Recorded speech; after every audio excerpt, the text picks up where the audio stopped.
नरिसुरगौरेन्द्रवन्दे चित्ते वोचामि भाविपाव मौशेषेषन्निधेस्य नमोस्तु।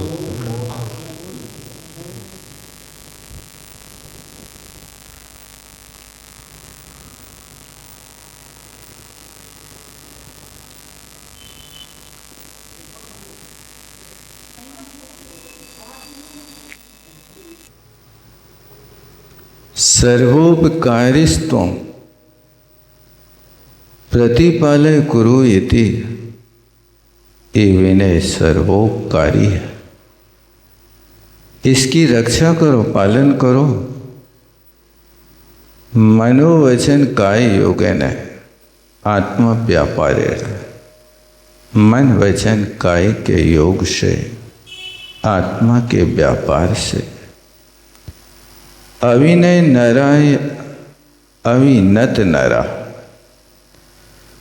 जो विनयहीन पुरुष है। सुविहिताम, जो पूर्व में कहा था।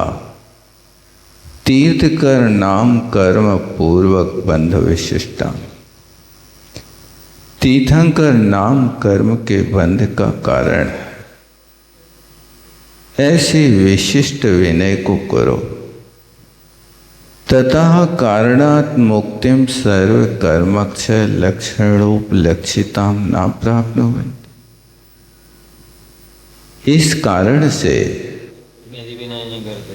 ये विनय नहीं करेंगे तो सर्व कर्म क्षय है लक्षण जिसका,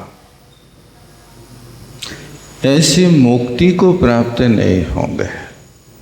एक कथन का तात्पर्य है, यानी तीर्थंकर प्रकृति का बंध करके फिर मोक्ष को प्राप्त करना, ये विनय तप का मुख्य लक्षण माना जाता है।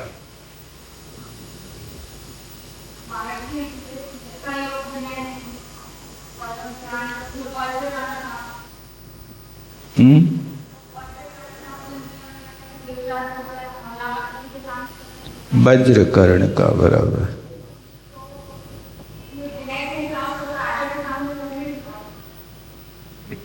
देखो, उसने दर्शन ज्ञान चारित्र विनय की रक्षा की और वो विनय का पात्र नहीं है।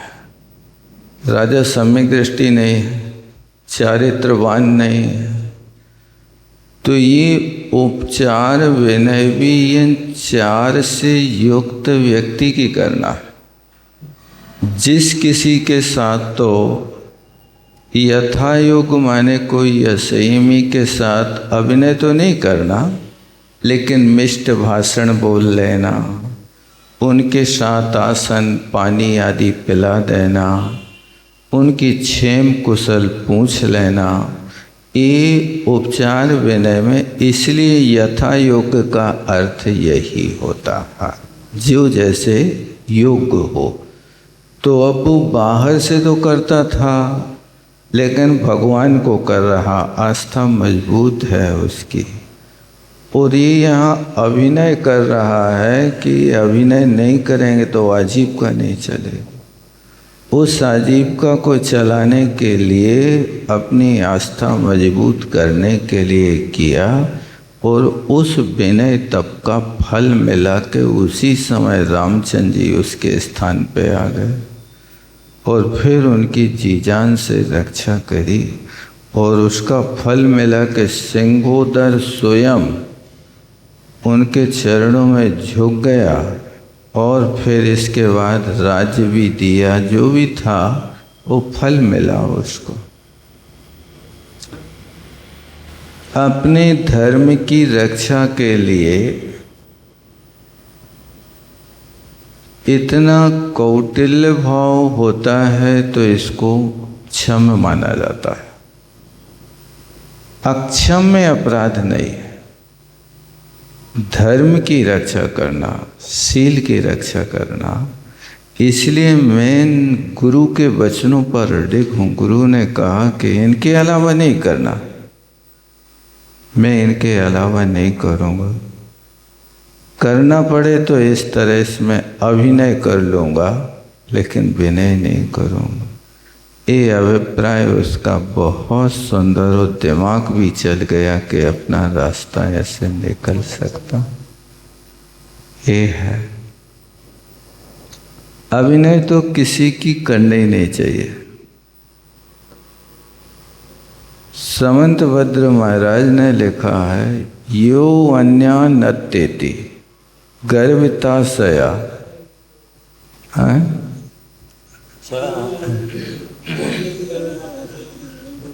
यो अन्या नत्येति गर्भिताशया सो आत्मीयम धर्मम अत्येति।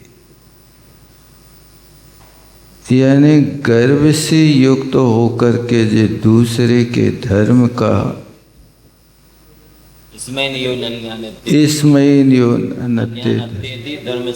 धर्म स्थान गर्भता से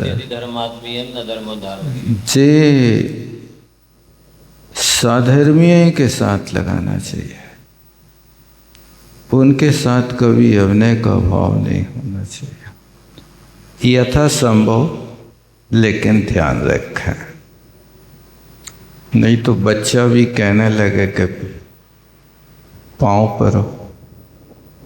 अबोध बालक हैं, अभी आया था एक गढ़ा का बच्चा, तो 3-4 साल का। उसके नाना कह रहे थे, महाराज रोज पड़गाहन करवाता है, 3 परिक्रमा दिलाता है, पूजा करवाता है, एक कमी हो जाए तो फिर उठ के बाहर चला जाता है। 2-3 साल का बच्चा है एक। बोले बिना उसके खाता नहीं, और बिल्कुल शोधन, चीटी दिख जाए चौके में तो बाहर हो जाता है।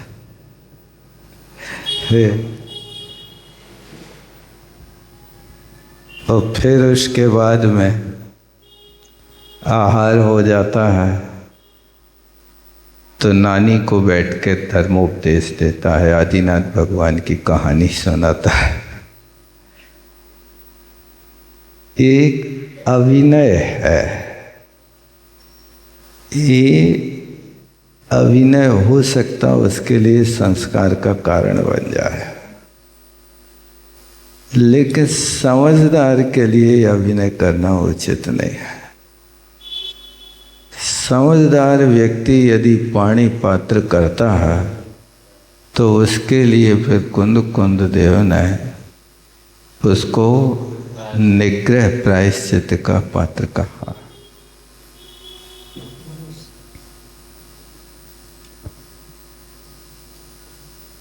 बोले जब से आप लोग आए हो तब से उसका यही क्रम चलता,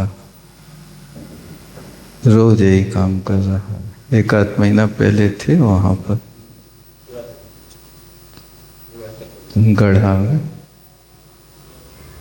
हाँ निसत हो गया जी, निसत्य महाजस वत्तिरायिर्निच्य कालमी तम कुंजणवत्ति परम विद्यावच्चौदस्व्यपम।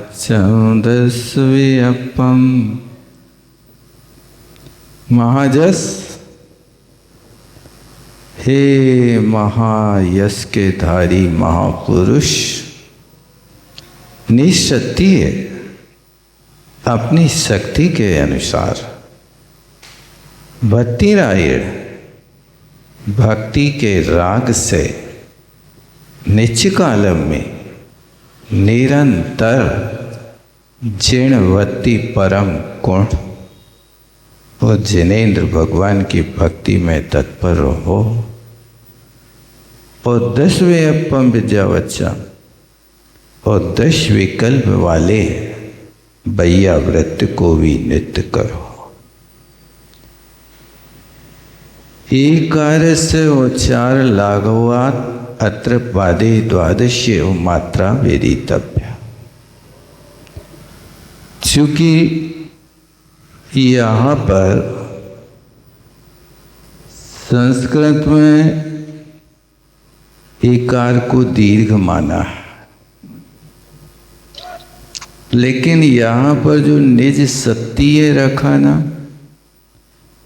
इसके लिए कह रहे हैं कि इसको आप ह्रस्व मानना, दीर्घ नहीं मानना। यदि दीर्घ कर दोगे इसको तो वह 13 मात्राएं हो जाएंगी पहले पाद में। 13 मात्राएं होंगी तो छंद भंग हो जाएगा। इसलिए ये शब्द जो लिखा जा रहा है सिद्धांत में, स्वरों के 27 भेद होते हैं। तो इनका कहना कि यदि ये स्वतंत्र लिखा एड़ी का ए तो वो ह्रस्व है। आइए या के साथ एक ही मात्रा चढ़ी तो वो दीर्घ हो गया। और ई के साथ जैसे कल आया था ऐ पितु ग्रह द्वारे, तो वो जो ऐ हो गया वो पिलुत हो गया। ऐसे ईचों के भी 3 भेद करेंगे तब 27 स्वर होंगे। यदि दीर्घ और पिलुत मानेंगे, ह्रस्व नहीं करेंगे, तो फिर उनके 18 ही भेद रह जाए। हाँ, 64 वर्ण नहीं बन पाएंगे। नहीं, यहाँ देखो प्राकृत भाषा से आप समझो, ये सूत्र दे रहे आगे।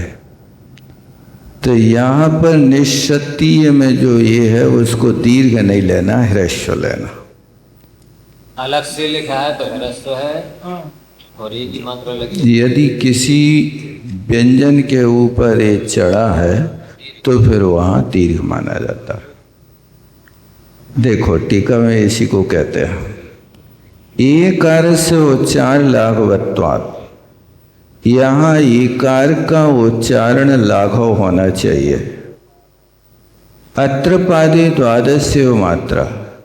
यदि आपको एकार को ह्रस्व मानोगे तो 12 मात्राएं हो जाएंगी, जानना चाहिए। अन्यथा 13 मात्रा सद्भावात्। यदि आप उसको ह्रस्व नहीं मानोगे, एक को दीर्घ मान लोगे, तो 13 मात्राएं होने के कारण छंद भंग हो जाएगा।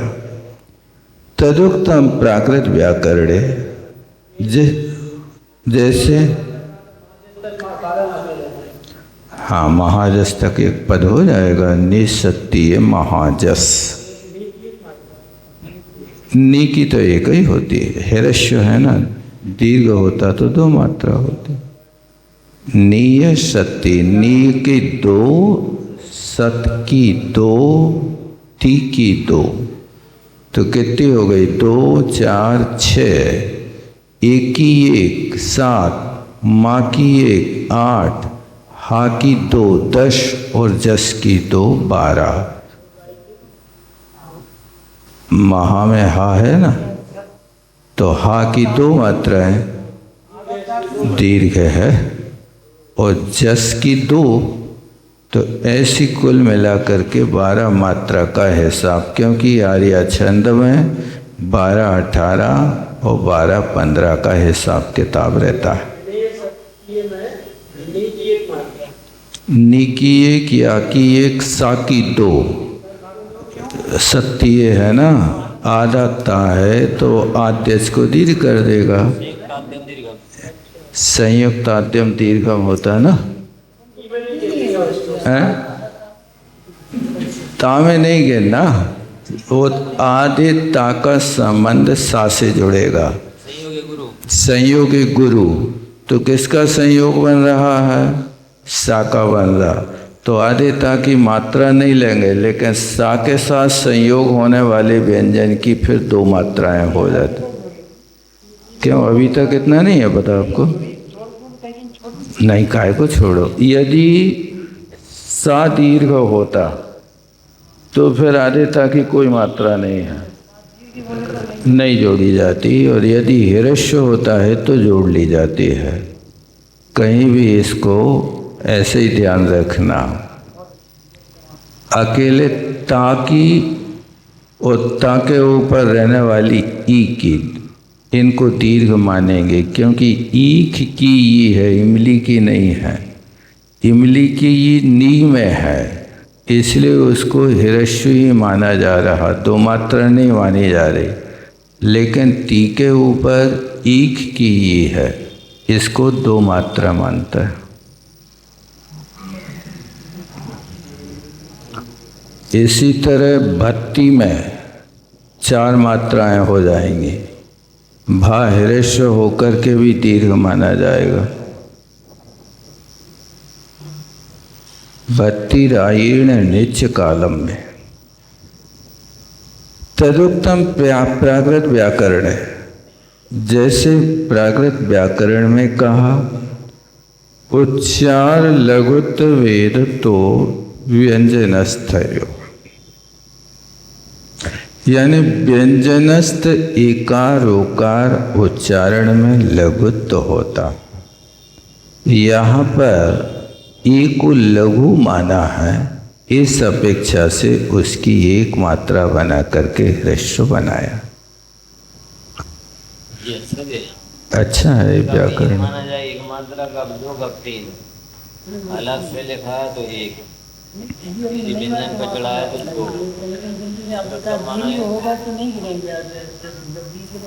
देखो संस्कृत की क्या एक ही तो संस्कृत की अपेक्षा दीर्घ ही रहता है।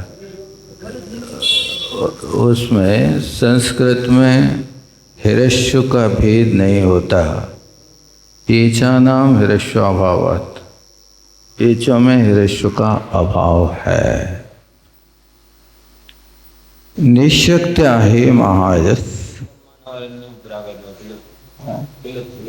वो तो मानते ही हैं, तब तो वहाँ 27 प्राकृत भाषा के। अब इस पे ई के ऊपर और आई की मात्रा चढ़ा देंगे। आईनक, हाँ आईनक वाले को पिलुत मान लेंगे।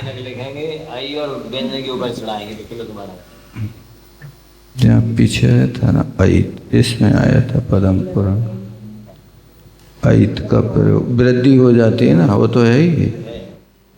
ये वृद्धि राधिच आ तो रेच की वृद्धि होती है, तो वृद्धि होगी तो आ प्लस ई बराबर आई, तो वो जहाँ दीर्घ हो रहा, पिलुत हो रहा है, उसके लिए मानेंगे।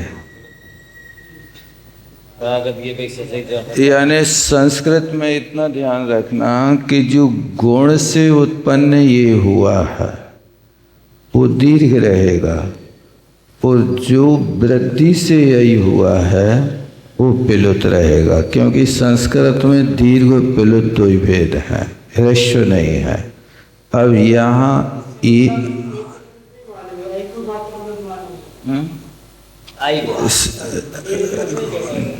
कैसे पिलुत होगा?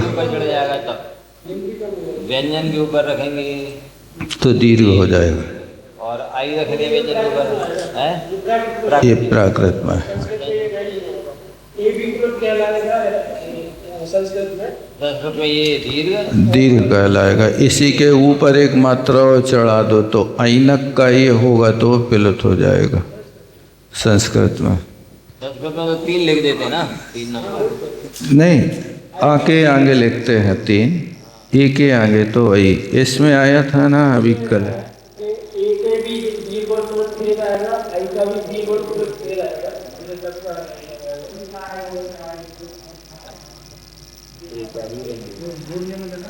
ये तो दो मात्रा है संस्कृत में, आई की भी दो मात्रा है, तो व्यंजन के ऊपर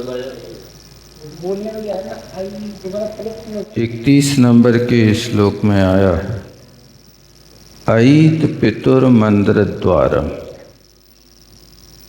तो ये जो है ऐत संस्कृत में ये पिलुत की कोटि में आएगा।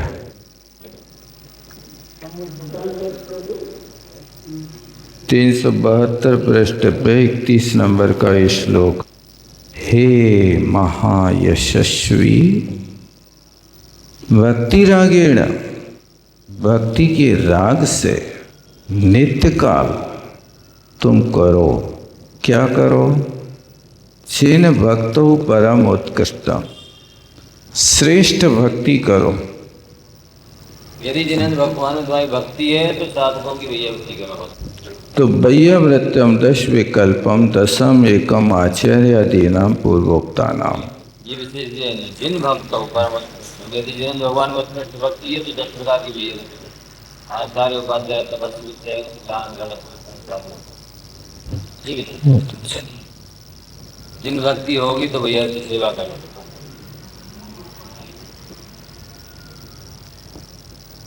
जम किंचिकयम दोषम मणवे काये अस्वभावीर तम करे गुरु सयासे गारव मायम चिमोतुण। अस्वभावीर मणवे काये ही किंची दोषम कयम चम। कहते अशुभ भाव के द्वारा मन वचन काय से जो कोई भी दोष किया है उसको तम गुरु सया से गरे, गुरु के निकट उसकी गर्हा करो, आलोचना करो। गारव मायाम चे मोतुन, गारव और माया को छोड़ करके। यहाँ पर प्रायश्चित आदि 10 प्रकार के भेदों का ही स्वरूप कहा।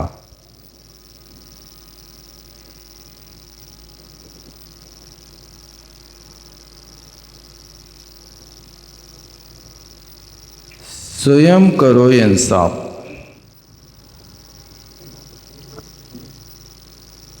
जैसे दूसरों के दोषों को निर्णय देने के लिए जज बन जाता है, ऐसे अपने दोषों के विषय में भी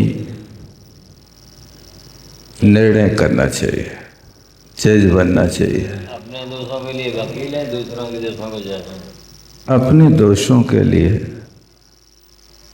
तो वकील बन जाते, ये हमारा अभिप्राय नहीं था, ये हमारा अभिप्राय नहीं था। लेकिन वास्तव में सच्चा साधक वही है जो अपने दोषों की जज बन करके उचित दंड ले लेता। जैसे राजा शरणक ने देखा कि मुनि महाराज 3 दिन से बैठे, शरीर को चींटियों ने चलनी कर दिया।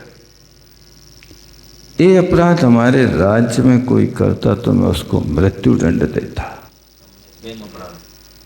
ये तो मैंने अपराध किया है,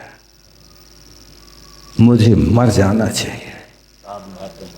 अब वो आत्मघात करने का भाव आता है, मुनि महाराज बोल पड़ते हैं, क्योंकि विपुल मति माना परे ज्ञान के धारे। ये सोचना ठीक नहीं है आपका, आत्मघाती महापाप है, ये आप कैसे कर सकते हैं।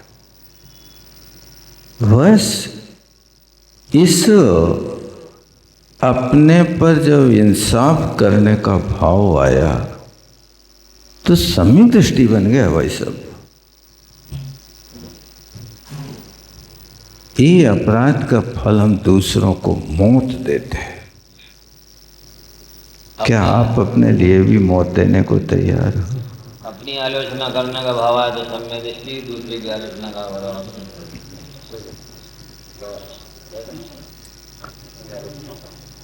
आंखों से देखो साफ, मन से करो माफ, स्वयं करो इंसाफ और पापों के रहो खिलाफ। ये 4 सूत्र आज प्रातःकाल के उपदेश के दौरान हुआ इनका व्याख्या। तो ये सब चीज़ों पर जब देखते हैं तो आँखों से हमें जब भी देखते तो दोष दिखाई देते, तुम ऐसे हो, तुम ऐसे। इसलिए आँखों से देखो साफ और स्वयं करो इंसाफ। आप अपने प्रति ईमानदार बनिए। दूसरों के लिए तो कहते हैं धन नश्वर है, लेकिन अपने लिए ईश्वर है। स्वयं तो संभाल के रखते हैं और दूसरों का चला जाए तो यूं कहते हैं। इसलिए आंखों से देखो साफ, मन से करो माफ। मन में कोई कीचड़ जमा करके नहीं रखो, माफ करो। नहीं तो व्रत नहीं पलेगा। माफ नहीं करोगे तो दुश्मन को हृदय में बैठाल के रख रहे हो आप। अब जब तक माफ नहीं करोगे तब तक वो दुश्मन ने तुम्हारे हृदय में घर बना लिया। आपके हृदय के सिंहासन पर बैठा है। आपके हृदय के सिंहासन पर बैठा है। वो कहीं भी तुम्हें दिखेगा तो तुम्हारा मन विचलित होगा। इसलिए पूर्वतानुस्मरण जो शब्द है ये बहुत गजब का, हर स्थान पे इसको लगाना चाहिए। अकेली वासना के साथ नहीं, बुराई के साथ भी तो लगाओ इसको। पूर्व में किया गया अरति भाव भी स्मरण में नहीं आना चाहिए। रति भाव हुआ है तो उसको भी स्मरण में नहीं आना। आचार्य श्री का एक बहुत अच्छी आदत थी, वे कभी कोई कार्य को चला के नहीं पूछते थे किसी से, और फिर क्या हुआ, और फिर क्या हुआ, कुछ नहीं। जितना बता दिया सुन लिया, इसके अलावा दोबारा उसकी कोई स्मृति नहीं रहती थी। बहुत अच्छा। यह कश्चित कृतो दोषा व्रतादिषु अतिचारा। व्रतादि में जो अतिचार हो गए उसको मन वचन काय की अशुभ भाव से, राग देश मोह आदि के दुष्परिणाम से जो अतिचार आदि हुए उनको गर्ह्य माने प्रकाशित करो। कहाँ? गुरु सकाशे, गुरु के निकट में, गुरु के पास में। आचार्य भगवान, आचार्य बालाचार्य पादमूले, चाहे आचार्य हों या बालाचार्य हों, उनके निकट बैठ कर गारव रसरिद्धि शब्द सात गर्व को छोड़ करके, रसरिद्धि, सात्विक रिद्धि और शब्द रिद्धि आदि इनका त्याग करके, माया को छोड़ करके, कपट का त्याग कर, आलोचना के 10 दोषों को जो भगवती आराधना में कहा है उनको त्याग करना। आकंपी अणुवाणी जमडिठम वादरम च सोमम च छन्नम श्रद्धायुलम बहुजड़मपतम तसेवी। आकंपित, अनुमानित, दृष्ट, वादर, सूक्ष्म, छन्न, शब्दाकुलित, बहुजन, अवक्तव्य और तत्सेवी, ऐसे ये 10 दोष कहलाते हैं। 10 दोषों से रहित आलोचना करना, इसका पूर्व में वर्णन करके आ गए हैं। सकाश माने होता पास, निकट में। सका साथ, इस सका साथ वो अव्यय है, वो पंचमी विभक्ति प्रतिरूपक अपने प्रतिरूपक